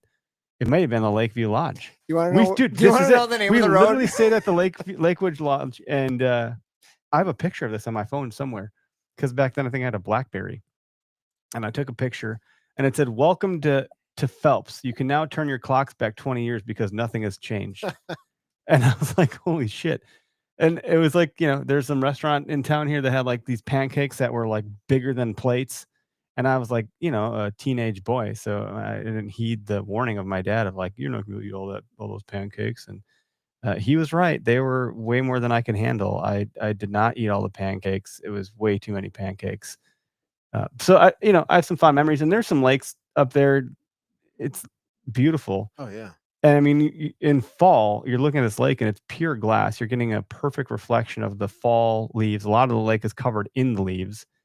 And we're pulling up and cooking food on the tailgate. And I'm like, this is heaven, right? Like, I know Alaska looks amazing and Oregon's beautiful, but like, I don't know, something about the Northwoods is like really amazing. Yeah. So that's what got me like obsessed with all this shit. It was less about the deer, more about all of that other stuff.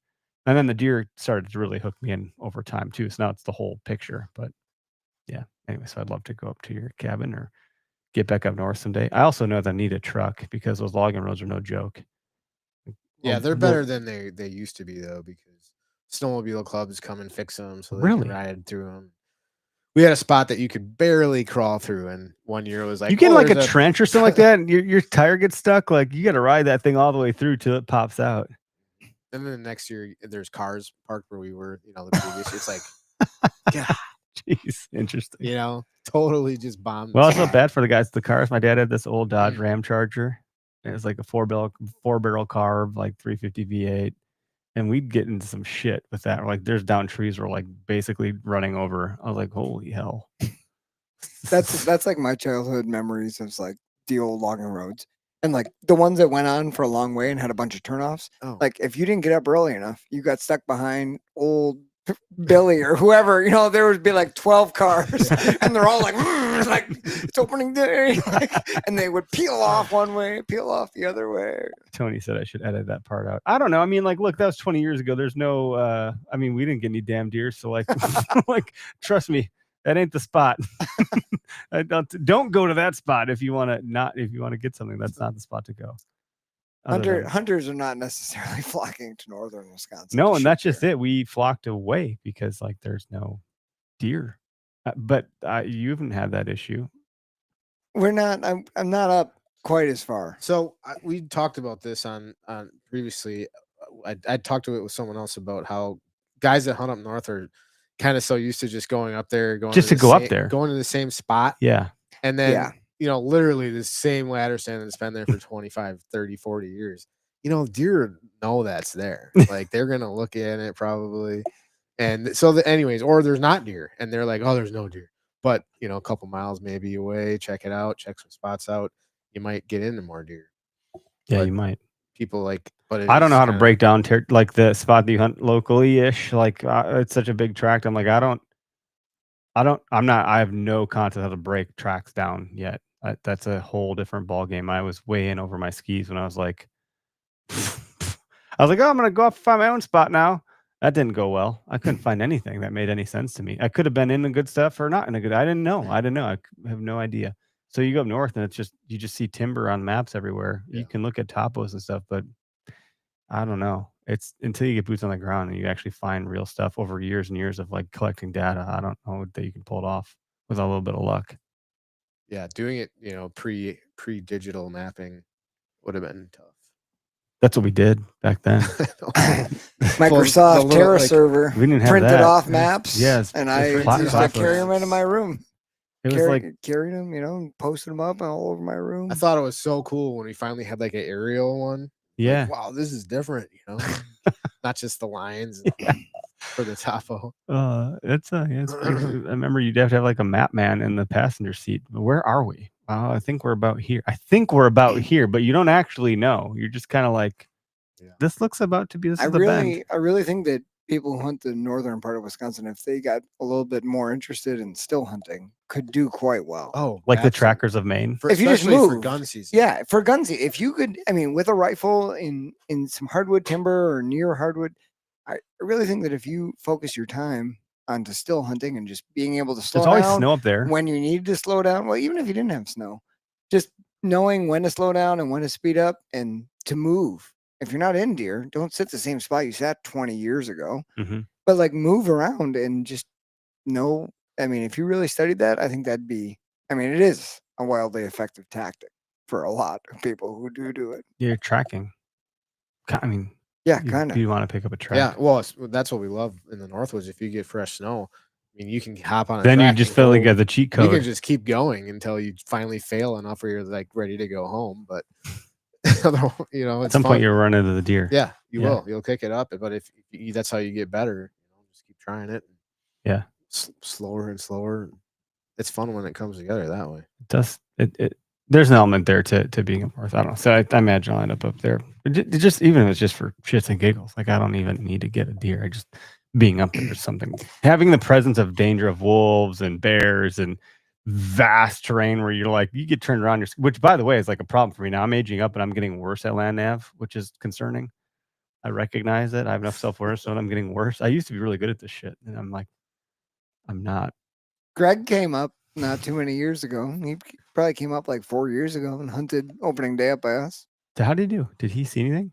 I think he saw a doe and then had one move through. he was in some pretty tight pines on the edge of like a cedar swamp. And I think he had one move through that he didn't know what it was. But like I had a spot set up for him. He had to navigate there in the dark by my freaking tacks. That's tough. I was like, all right, here's where your turnoff is. Like, good luck. Hope you find it. Drop off at the dark at like 4 a.m. Yeah. See you on the other side. That kind of thing. That is it. Would you have been in walkie-talkie range of him or no? I mean, maybe. We didn't have one. I always loved that, like the walkie-talkie. No cell service. Right. No, you're not gonna have that. That's for sure. Yeah, you'd have to come find me. Eric's not back yet. Help! Yeah, start screaming, man. Help! It gets dark. It's game over for me if I don't have like a clear idea of how the hell I got there. I spin in one circle, my equilibrium gets screwed up, and I'm done for. I don't know what's going on anymore. I was like, we were dragging her buck out last year. I was like, this doesn't feel right, and I was totally wrong. And I was very confident in my wrongness. You were very confident. I was like, really, we're really going this way. Wow, I'm very turned around. It happens in the dark. If you walk in somewhere in the dark, and then you're confused about how you came in, or you are going somewhere in the dark in the evening. You saw it firsthand when I really couldn't tough. track my deer It's really tough. last year. You came down from West Bend to help me track a deer, and I was about as flustered as I think I have ever been in my entire fucking life. I was just not myself. I was very distressed. That'll do it to you, though. But it was a lot of it being in the dark, and I was like, I don't know what's going on.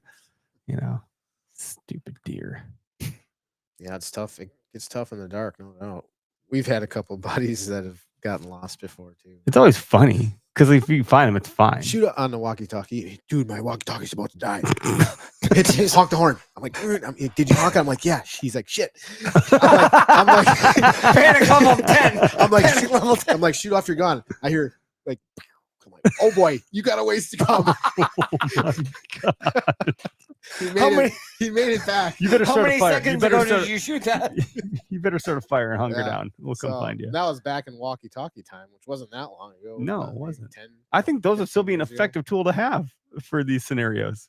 I will never forget and I've told the story before, but my first year of gun hunting up there, my dad found this spot. We went down there. I was 12 years old. Nicolay National Forest. We're gun hunting. Dad shoots a buck. We saw 2 bucks. I was in bow hunting mode. Dad trained me for bow hunting.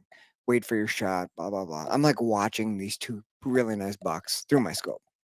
He's like, you see him? I'm like, yep. He's like, shoot one. And I was like, what do you mean? Like, they're walking. Like, I'm not going to shoot. He doesn't know what he's I was in bow hunting mode.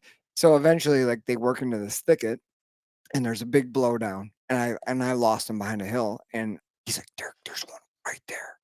It's huge. Shoot it.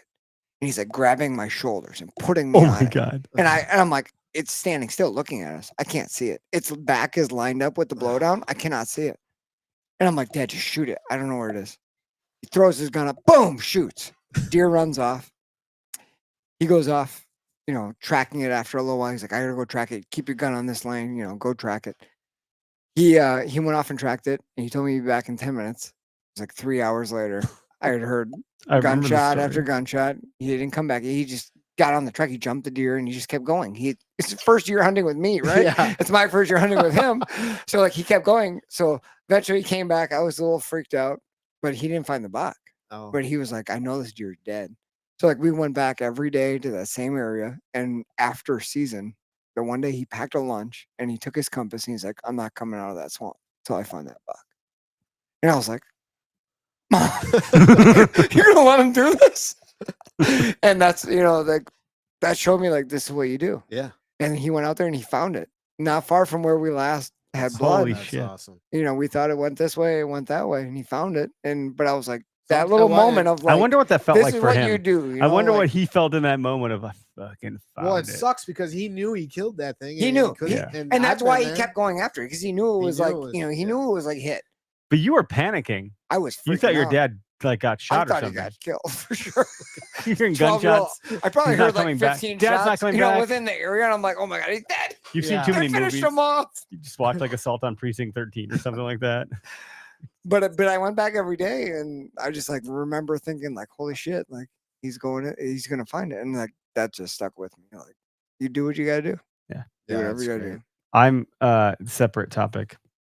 Hopefully you and Jeremy found a time for dropping pins. Oh yeah. Yeah. But you'll have to ask him. Like, I'm pretty sure him, my cousin Mike, and Melissa all got dropped in the woods with compasses by my Uncle Gary and said, just find your way out. I love that. That's what you're dealing with him is like similar. Like, this is your tool. You can figure it out. And they did. Could you get in trouble if you like As a sent parent your now? kids to do that? I mean, You would be reported so fast. dude, we put a GoPro on my daughter a couple years back when we were morel mushroom hunting at a Waukesha County Land Conservancy property. And in the moment, we were all just having a good time. Like, and she's back there and Walking around through the woods. fucking watch the footage, and it looks like abusive. She's like, you just think she's on her own. Like, because we on a GoPro, we look pretty far away. And she's like, I'm in prickers. Help. Help. That's gotta And be I'm like, you're hilarious. fine. You hear me? You're fine. Just come on. And then we're not to be seen, and she's just like struggle busting, and we're watching footage like, holy shit, this is pretty interesting. Like, just a GoPro on your kid in the woods as they're falling. You should do this with Gus someday and be like, oh, I should probably slow down, or I should be nicer, or a myriad of things as a parent. It was a pretty eye-opening experience. And my mother-in-law believe watching, me. she's like mad at us. She's like, That's I can't believe you guys did this to her. I was like, what? We were right there. You didn't understand. This You is don't good understand. for kids. This is good for them. It's pretty funny. I should find that. It exists somewhere. I don't know where the hell it is now. But Well, kids don't even know what a compass is nowadays. Probably. No. Dane does because he's obsessed with weird shit. He's got I have a lens-setted compass, which you would use for land nav appropriately. You like find the horizon and shit, and you figure out where you're at. Like, what I took land nav. I used to know how to do this shit. I don't anymore. And I brushed up on it, went to the boundary waters because I was like, oh, shit's gonna get weird. And it did. So like it actually helped out. But Dane's got my old lens-setted compass, and he like uses it all the time. He doesn't know what he's doing with it, but he does know. But I will say on that topic, it's all about spatial awareness, and it is about how you learn, like how your brain works. Yeah. There are people who are programmed that this is easy for them, and there are people who are programmed where no matter what you study or look at, like it's really hard for them. Is that all women that drive cars? I don't know where they're going. I didn't say that. Eric said that, but it's out there. I'm just making fun of my wife. How do we get here? What do you mean? Like, as a male, I'll go somewhere once and I got it locked in.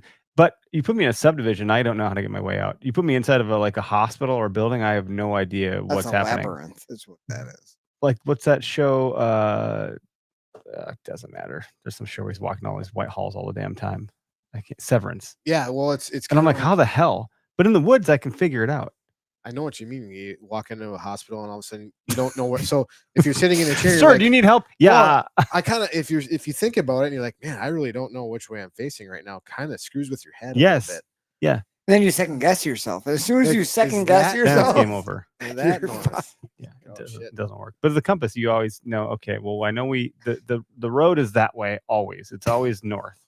So at least if nothing else, I can head north in some general, and I will hit a road. Walk a straight line. I got in an argument with a lady. A lady? Was it your wife? In our teacher's lounge. Oh shit. Oh god. About north and south. She was talking about she didn't know something, blah, blah, blah. And I was like, well, you just had north from school. And she was like, I don't know the north, south, east bullshit. And I was like, I said, Jody, you're a science teacher. And she was like, ah! And I was like, you need to know that. Yeah. That was like the first season of OK's Hunter Show when Greg and I were down here arguing me about that. I was like, good, I fucking live here. That is north. No, that's north. I'm like, you're wrong. You couldn't find your way to what paper bag. I'm like, dude, but I know where I am right now. Okay. I said, you're so awkward. It was when Jace zoomed in on your face. That was probably the best scene I had seen in my entire life. Because Derek's like, I'm like, I agree with Eric, but Greg's raising his voice, and now I feel awkward. I don't know what to do. I'm just gonna be quiet. But he was dead wrong, and then he made me feel like I was the jackass. Yeah, we're like a married couple. I mean, really, you are.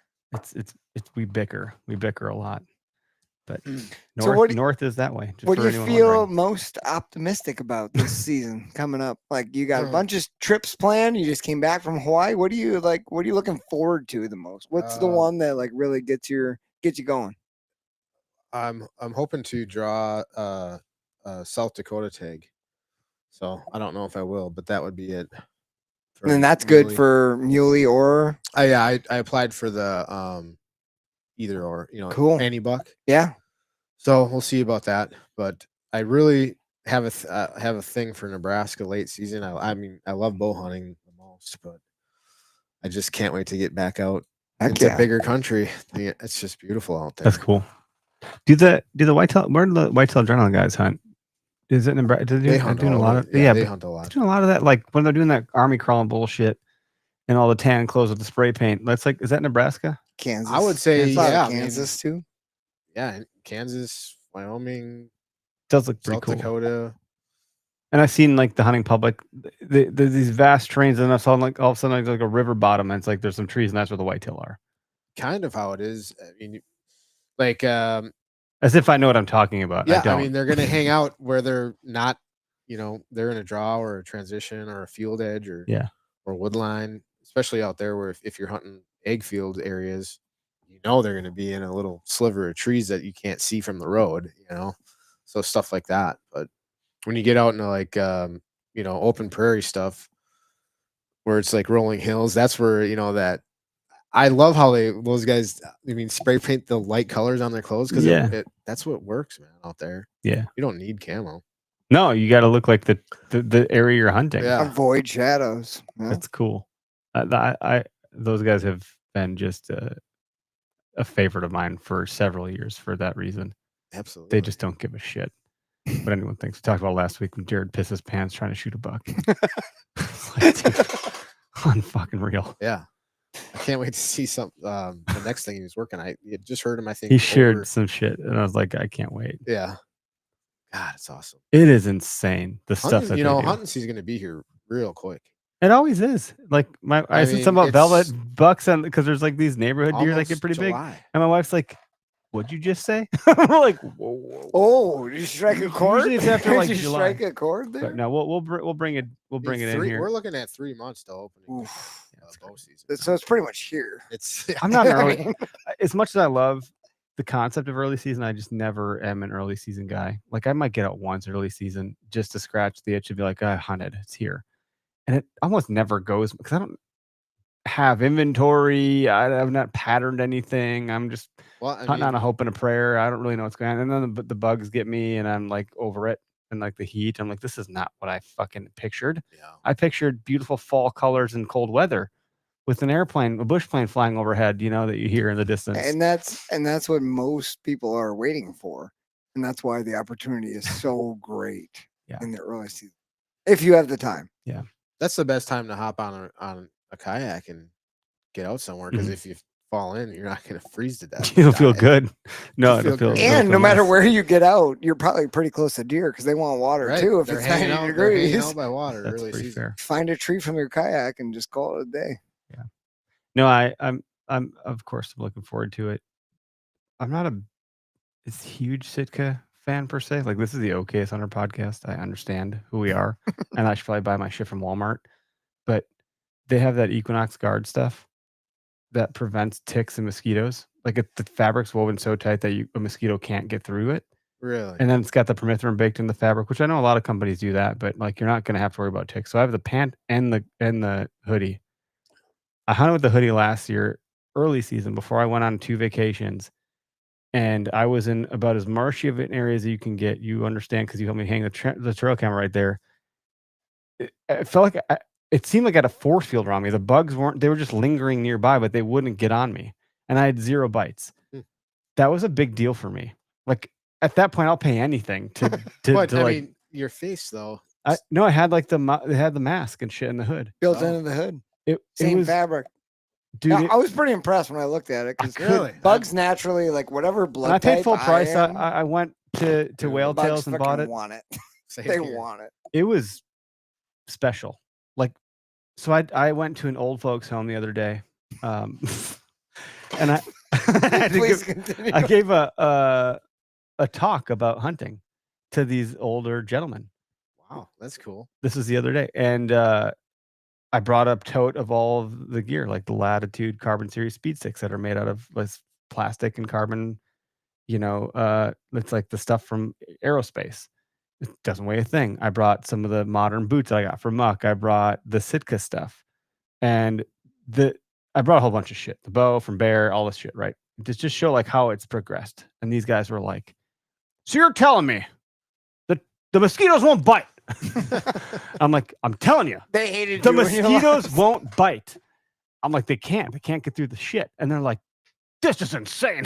They're passing it around like this, which, by the way, I'm telling you, like, when I'm old, put me in a fucking retirement community, because that was amazing. These guys, it's the middle of the day and they're drinking booze. I asked for water and like someone couldn't find me water because all they had was alcohol. And so they're just in there. I brought venison snacks for these guys from the deer I shot last year. And these guys are just eating venison, drinking booze, Just and loving it. hearing all my hunting stories. It was That's pretty awesome. wild. That's pretty cool. Hey, good for you for doing Yeah, that. it was That's fun. freaking badass. But I'm like, man, this shit's come a long way, because they were like not understanding a lot of it. They're like, "So we mean you stick it to the tree? Which part is the part that goes to the tree? The latitude sticks." It's like the whole stick. The stick. You put it, you tie it to the tree and you can climb. They're like, "So you don't need a ladder? There's no more ladders. You can get a ladder, but this is different." "What's with the saddle? What do you mean, for horses?" No. Like it was. Dude, it did was you very, put a GoPro on your head for this? Because this would have been That the would have footage. been great. This would have been stuff. the OKS Hunter It footage. was pretty great. It really was great. Honestly, like these guys had some awesome stories they shared, and these guys have done some shit that I've never done. Like this dude's talking about a bear situation in Alaska. The bear died. He's like 6 inches from my fucking boot. This bear died, and he's like, the guide's like, "You bring this gun or you're not fucking hunting." And he's like, "Okay, I'm bringing that gun." He's like, "That gun saved my actual life, me and Is my it wife." charged? Yeah, charged. And he's like, "I didn't have anything ready, so." And the bear fucking, he's like, "I don't know how I'm alive to tell you the story today." Crazy. It was like, wow. It was pretty neat.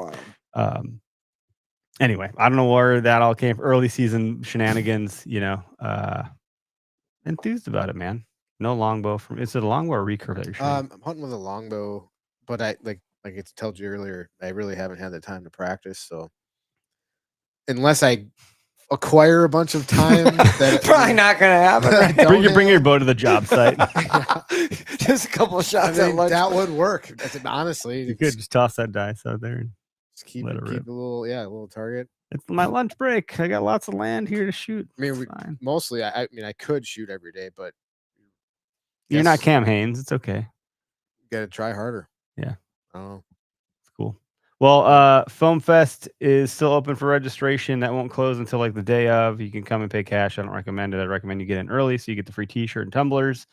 But you can go to our website, okshunter.com. You can go to events and you'll see Foam Fest under there under the About section.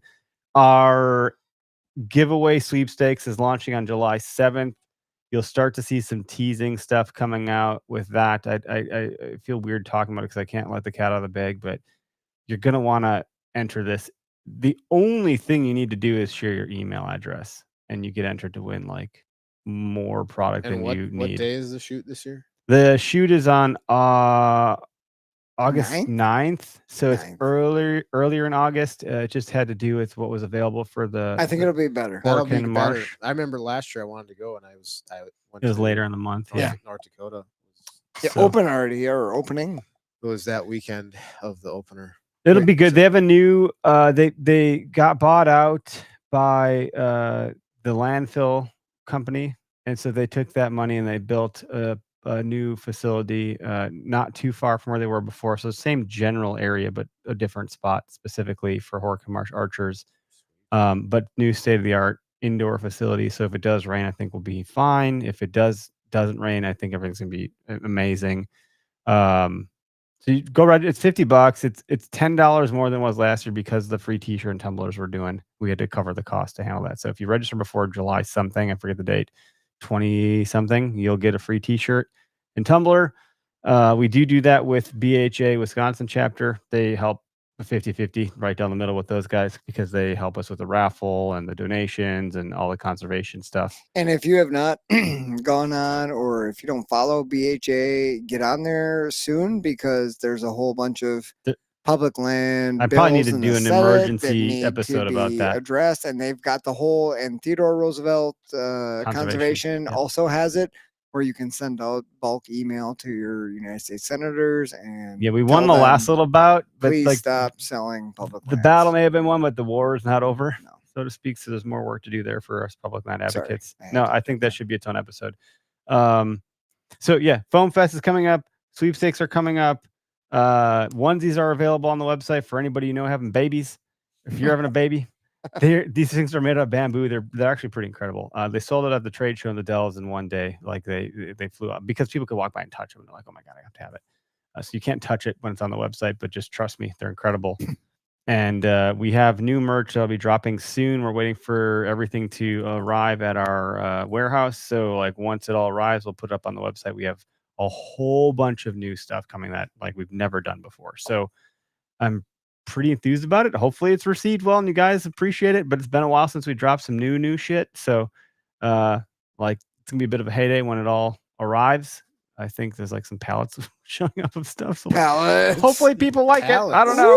Woo! Yeah, Nice. it's gonna be wild. What else do we have? I think that's kind of it for now. I was talking to Tyler earlier about all the shit we have going on that we should be talking about. I think that's the majority of it for the moment. But Are you guys gonna do another out of the state hunt and film it? It's a great question. I would like to. It's a matter of what can we do and how do we piece it together. We are so, and then the OKS Hunter. I say show because like there's OKS Hunter podcast, which is what you're listening to. The show is different. It's our episodic that goes on Carbon TV and YouTube. Our season 4, is it 3 or 4? I don't know. It's one. Whatever. Fuck this series. exactly. It's being produced right now. It'll air when we have it done. We could wait till September because we want to play the algorithm game. I don't care. It's the content like will burn a hole in my pocket. I just want people to see Put it it out because there. it's I fun. think it's better to just put it out. Yeah, Put it I'm out there. probably on that camp. So once it's done, we'll tease out a little bit so we can get some momentum, and then we'll just let it rip. That's on the horizon. And it's not going to be like it was the last 2 or 3 years where it was like 18 episodes of 5-minute shows. It's going to be like 5 episodes of like 28-minute shows. Yes. So a little That's bit more what I meat on the like. bone. That being said, to your point, can we lock in another like film? We're no longer doing the show going forth from here. We're not filming a show this year. We're not filming a show. So no show No filming show. because it's really really expensive. I believe you. And where the money comes from in this little business that we do on the side, it's not coming from that. So we want to take the money we're spending and put it towards something where we can see it return back. And I think the film is a path. So we might be able to fund more of the films than we can the show. That makes sense. Is the idea. And I think we'll have more fun as like a group just doing some really cool It's a shit. good idea. So we'll see. We'll see. It's like, we're still trying to figure out what the hell we want to be when we grow up. So that's We all the have. thing. Yeah. Yeah. How do people go find your new stuff? YouTube, Get Out and Hunt. That's it. That's it. Yeah. When's the next thing gonna drop? Because like I know you're busy working right now, but I don't know. I still have a turkey hunt that I could put out from this year. Maybe put that out there first, and then I've got a couple of animals we shot out in Hawaii on film. I could put that together, and that'll probably be the next thing. Maybe in a month I'll Okay. have it done.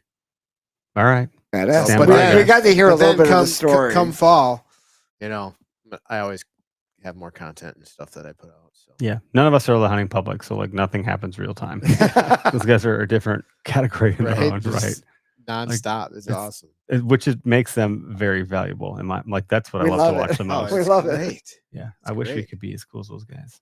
Every time I log in, and I don't really actually watch that many different shows, but it's like there's 14 new. I want to see what's episodes. happening right now. I swear, I Like, just this was saw uploaded the yesterday. last I'm like, well, one. I'm watching it. They're good. Yeah, They're it's good. cool. Yeah. Hopefully, we'd like to hunt with those guys someday too. We keep asking every year, and they're like, "Yeah, we're in." And then like it just doesn't come together because like timing and like ability to communicate when it comes hunting season. Like we suck, they suck, everyone sucks because we're just too busy trying to hunt. So like, oh, we were in Wisconsin, we missed you. I was like, shit. Oh well. Yeah. I just want to hunt with Zach so I can hear him scream when he shoots a deer. Seeing a guy scream like that when he shoots a deer is like pretty funny to me. Because most guys on the camera are like, yes, I got him. I got the buck. And he's like, "Wah!" out loud because it's game over. It's done. Like, we don't whisper anymore. You got it. Anyway. Yeah. I know. I guess, yeah. What? I don't even know what I do half the time. when you're by yourself and like, do you remember? Like, did you scream? I'm always quiet. No, I'm always quiet. I am too, actually. I'm always very quiet. That's why when I saw him do that, I was like, well, that's new. I haven't seen that before. Depends on the situation of the hunt, I guess. How thrilling it was. I don't know. Every hunt for me is like, I'm just freaking out. I'm just like, it's a total freaking mess. Yeah. It's like the Luke Bryan hunt. Is he down? Is he down? Is he down? What a classic. That's pretty funny. Yeah. Your post hunt calls are the best for sure. I usually call you guys right away because Yeah. I don't know what the fuck to do. Every time I'm like a kid all You're over mostly again. calling during the hunt. I just saw a buck. What should I do? Shut the fuck up and put the phone away. Yeah, Shoot him. that's exactly what my dad Okay. told me. Just put the fucking walkie-talkie down and shoot the deer, Eric. Oh, okay. Oh, God. That's crazy. All right, guys. Well, have a good evening or day or whenever you listen to this. I don't know. Appreciate you tuning in. Thanks for everybody. having me on, you guys. Yeah, this is good. In person's always my favorite. This is fun. So